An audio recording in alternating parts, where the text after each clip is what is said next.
आज आपल्या गावचे आमदार आणि राज्याचे कृषी मंत्री माननीय हरिश्चंद्रजी जाधव यांचे या ठिकाणी आगमन होत आहे, तरी गावकऱ्यांनी त्यांच्या टाळीच्या गजरात स्वागत करावं. हरिश्चंद्र जाधव यांचा, हरिश्चंद्र जाधव यांचा, हरिश्चंद्र जाधव यांचा, हरिश्चंद्र जाधव यांचा, हरिश्चंद्र जाधव यांचा. आपणनी हार देऊन मंत्र्यांचं स्वागत करावे.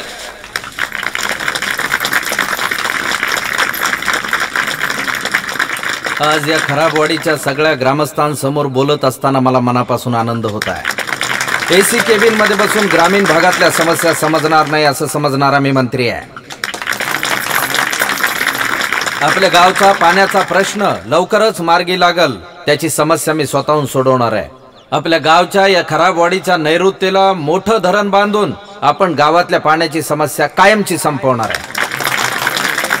एवढंच नाही तर त्या धरणावर एक वीज प्रकल्प उभा करून गावाला विजेच्या बाबतीत स्वयंपूर्ण करण्याचंही मी माननीय मुख्यमंत्री महोदयांशी बोलण्याच्या विचारात आहे. तोही प्रकल्प लवकरच मार्गी लागेल याची मी तुम्हाला खात्री देतो. दिवसभर नांगर हातात धरून उन्हा तानात राबणारे शेतकरी बांधव पाहिले की माझं मन कसं भरून येतं. अशा वेळी मी असं ठरवलं, एकाही शेतात यापुढे नांगर दिसता कामा नये, माणूस बैल जोडी हाकताना दिसता कामा नये. मी स्वतः सर्वांना ट्रॅक्टर उपलब्ध करून देईल नांगरटीसाठी, प्रत्येक शेतकऱ्याला.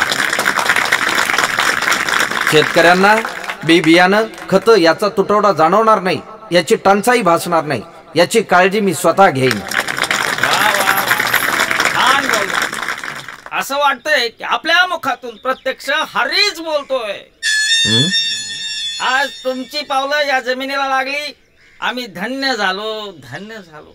अहो तुम्ही माझ्या वडिलांसारखे. माझे वडील सुद्धा शेतात राबायचे उन्हातानामध्ये. तुम्हाला बघून मला त्यांचीच आठवण झाली. तुमच्यासारख्या सगळ्यांची सेवा करून मला राजकारणातला श्रावण बाळ व्हायचंय. आणि बाबा आज या ठिकाणी मी तुम्हाला सांगतो, जोपर्यंत या शेतकऱ्यांच्या समस्या सुटणार नाही तोवर मी एक वेळचं जेवण जेवीन. आणि ज्या दिवशी तुमचे सगळे प्रश्न सुटतील त्या दिवशी या गावात आपण मोठा भंडारा करू.